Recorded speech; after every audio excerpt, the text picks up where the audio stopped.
I know it's only May, but it's time to start talking about some football. The draft is over.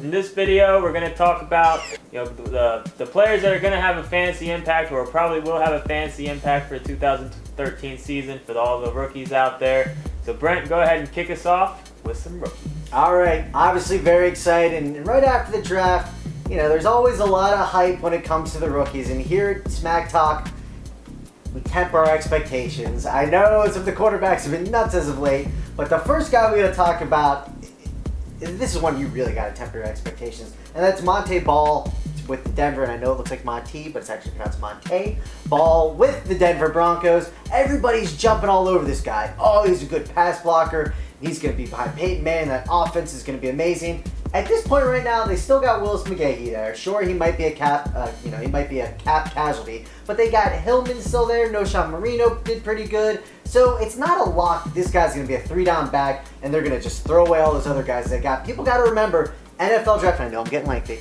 People got to remember, NFL draft, the reason teams do not draft for your fantasy team. They see value on the board, which Denver might have did, so that's why they picked up the running back. I've seen this guy go in the first round in early mock drafts. That is absolutely insane. If you're drafting early, let somebody else grab him. No. With that said, he could be decent. He could be 3-down back, but it's not worth the gamble right now. Now that you talked for over a minute about the first player, let's keep moving on. Giovanni Bernard, actually the first running back taken off the board. He's taken by the Bengals, early second round. Ben Jarvis is still out there, but he's just such a boring running back. No one wants to see him run the ball. Bernard should definitely give the Bengals some more versatility at the running back spot. It's probably going to be a nasty timeshare. We'll see who gets the goal lines. It could be a mess, but still a very interesting running back that could definitely get some touches this year. All right, now the number one fantasy rookie this year, calling it now, and that's Bell, the running back out there for the Steelers. This guy should be a 3-down back. This guy, I feel, is the best pass blocker coming out. We all know Ben needs that. He's not got that crazy breakaway speed, but about 1,400 yards. He's got nice hands, 30 to 40 catches, and double-digit touchdowns, I feel, is a lock. This is the guy that you should be drafting over Ball, over Eddie Lacy, we'll talk about in a little bit as well. This will be the number one guy. Moving on, we got a wide receiver for you, and that's Tavon Austin out there with St. Louis. Early mock drafts, this guy is actually getting drafted over a lot of proven players. And yes, this is a very talented receiver. He has been compared to Percy Harvin, that he might have decent numbers as far as what Harvin did his rookie year, which was decent but still not amazing. But here's one thing I wanted to do as far as just a St. Louis receiver. Let's go ahead and go through this. Brian Quick, Austin Pettis, Greg Salas, Chris Gibbons, Brandon Gibson, Donnie Avery. St. Louis is it's just a Bermuda Triangle for receivers. It's terrible. This could be the guy that kind of breaks them out of that rut, but I'm not going to pay top dollar to find out if this rookie receiver is going to do much for the Rams. But certainly, talented guy. You're going to have to pay attention to him, but don't overdraft.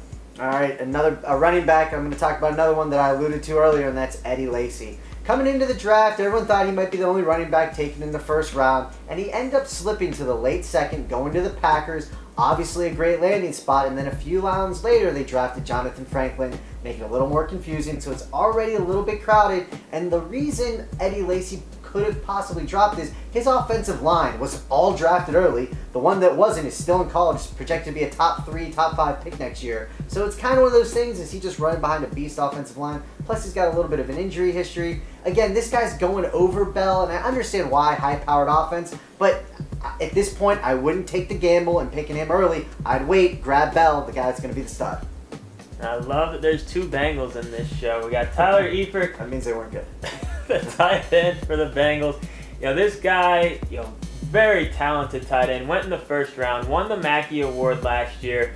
Take a look at his highlights. You're definitely going to see a little bit of Rudolph in him. You're going to see a little bit of Jimmy Graham. I know it's putting him real high, putting the names like that with this guy, but big guy, good hands. He definitely needs to at least be compared to those guys as far as who else, what other tight ends you would look at to compare him to in the league.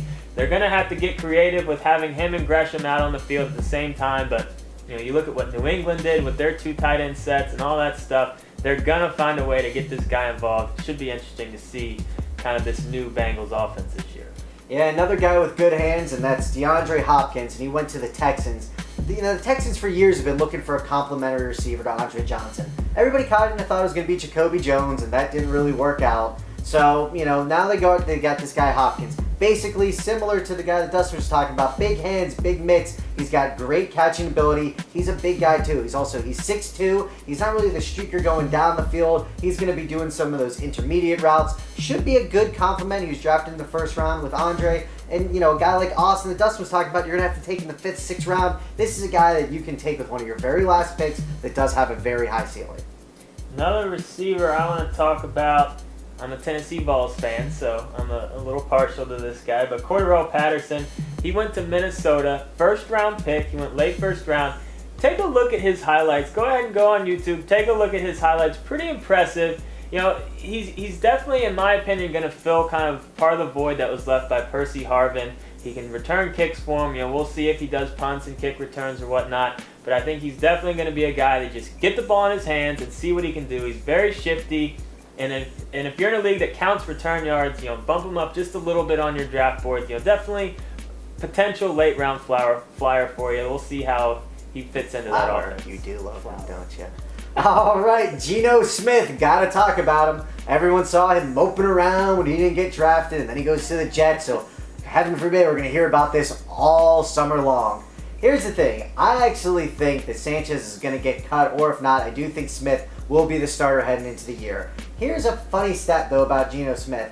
In college, he completed over 550 passes, but 180 of those, roughly, was at or behind the line of scrimmage. So the guy isn't really throwing the ball down the field. The Jets' offense is terrible. I don't see an RG3. I do not see an Andrew Luck. There's a reason this guy slipped. Don't think he's Cam Newton, RG3, Luck, anything like that. Just pass on him. This one I'm sure about, unlike whenever I said this about Cam Newton 2 years ago. I'm sure about this one. Geno, don't you play well? They're going to regret dropping Tim Tebow. I can say that God. Right now. So these are the rookies that really stand out so far from us just looking back at the draft as far as guys that could definitely have value in the 2013 season, or guys that are going to have names at least and you should maybe stay away from. Get in the forums if you want to start talking some football. It's never too early. Name code. And again, it's all about where they're getting drafted. Ball, if he's going later, it's okay to grab him, just he's not a first rounder. Mock drafts first round, it's so stupid to do that. He loves talking about that guy. It's stupid. Name code, Dustin. I do love talking about that guy. Smack talk. Ooh, they did hit.